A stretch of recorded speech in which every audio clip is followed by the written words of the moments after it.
Welcome to International Securities Exchange's podcast series. Facilitated by renowned educators, ISE podcasts are intended to teach beginning as well as seasoned investors the ins and outs of trading. To find an updated list of podcasts, please visit www.ise.com/podcasts. Please be sure to listen to our important message following this episode regarding the risks of investing in exchange-traded options. So again, I'm buying them, right? I'm not writing premium. I'm buying a put, I'm buying a call. So I see a lot of questions have piled up here.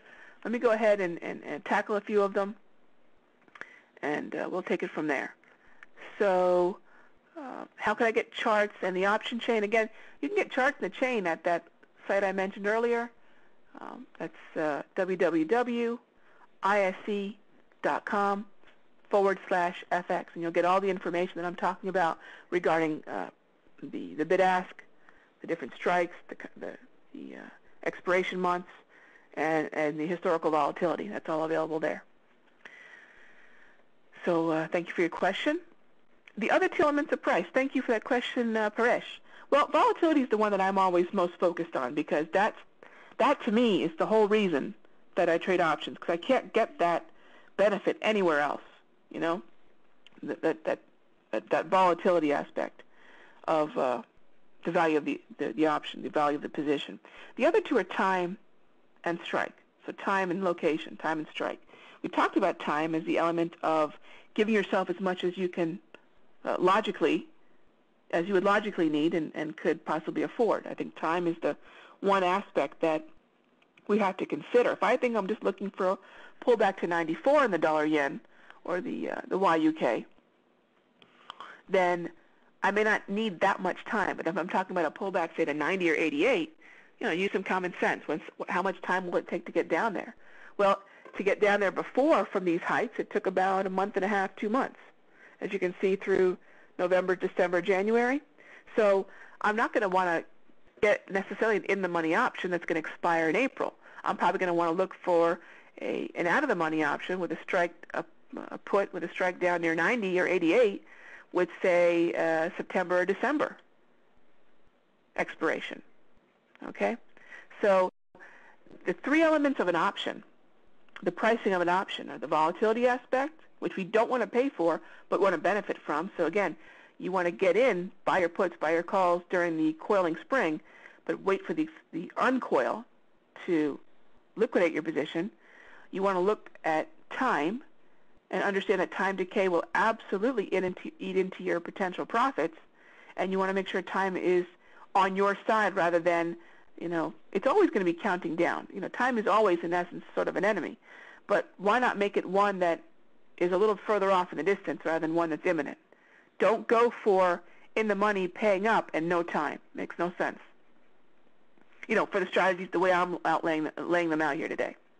And of course, the other one is, location. And location has a lot to do with the support and resistance on the chart. I'm not picking these randomly.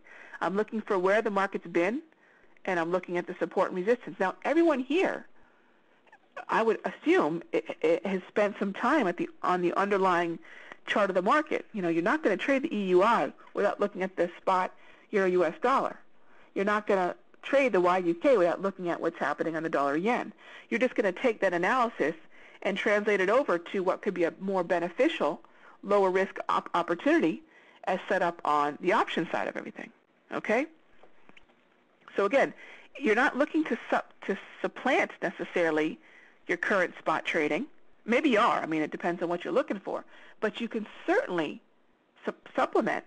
And like I said, I'm often in the spot and in the option at the same time. In fact, there are times that the spot doesn't give me a setup, but I can take a more aggressive position with a manageable risk on the option.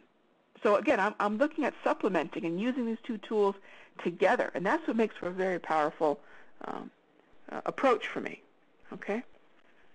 Again, the wave or the three lines you see across the chart in red, blue, and green is the 34-period exponential moving average on the high-low close. The blue line you see off on its own is the 200-period simple moving average. And those are the indicators you see on the price chart. I do have a MACDI that I utilize for different setups, but for what we need, these moving averages will take care of it. Okay, so I got a question about recent trades, why I got in, which specific option, and how I exited. Well, the example of the EUI was one that happened recently, so I hope I went over that in enough detail. You know, the exit comes when my strike price is either approaching or is hit. So a lot of the exit, and we didn't talk about that much yet, a lot of the exit is going to be very much dependent upon how many options I bought. You know, I like to get into options in such a way that I can liquidate them as they go in my favor, in a way that I can capitalize on getting close to my strike, getting to my strike, and maybe even getting past my strike. Okay? I also want to be able to benefit from if I have a very sharp move in my favor, if I have a put in a very sharp move lower, then I want to possibly look at exiting some of that position, taking advantage of the volatility. Because again, remember, it's not just it's not just getting to the strike, it's how it gets there. So sometimes I might be well short of my strike, but because I had a very sharp move in my direction, the volatility aspect of that option is going to give me an opportunity to take some of that position off the table. So exits have a lot to do with the way the market gets there, as well as just getting there. Does everyone follow me on that? And then one of the setups I'm looking at right now, we just outlined with the YUK and the dollar yen, and that's my position. That is a ceiling. I've done it once before. You can see that about, was it 6-8 sessions ago, where we consolidated, kind of ugly, but we found excuse me, we found a consolidation that occurred just below 100, just around that 99 area, and that's when I started shopping, just like I'm shopping right now. And I'm shopping puts, okay, on the YUK. So that's a setup I'm looking at right now. Bear with me 1 second, gang. Get a quick drink here. I have rediscovered my yerba mate, and I'll tell you what, I forgot how a little caffeine goes a long way. So my husband was actually teasing me and said if he was going to roll an IV drip of Red Bull into my office. So I figured that was his hint that I was taking in a little too much Red Bull. All right, so that is a past setup, actually two past setups, and one that I'm currently looking at, one that I'm currently shopping, and the strikes that I'm shopping them for. And again, that's on the YUK. And as long as the Dow has been moving, remember there's a certain amount of sympathetic nature between what's happening on the equity side and that dollar yen. All right, so question is, why the 34? Well, I can get into why the 34, but the wave has an explanation and a story all of its own, and you know, we're kind of rolling into the Q&A part of our talk here. But the 34 period is a Fibonacci number. I'm a big fan of Fibonacci.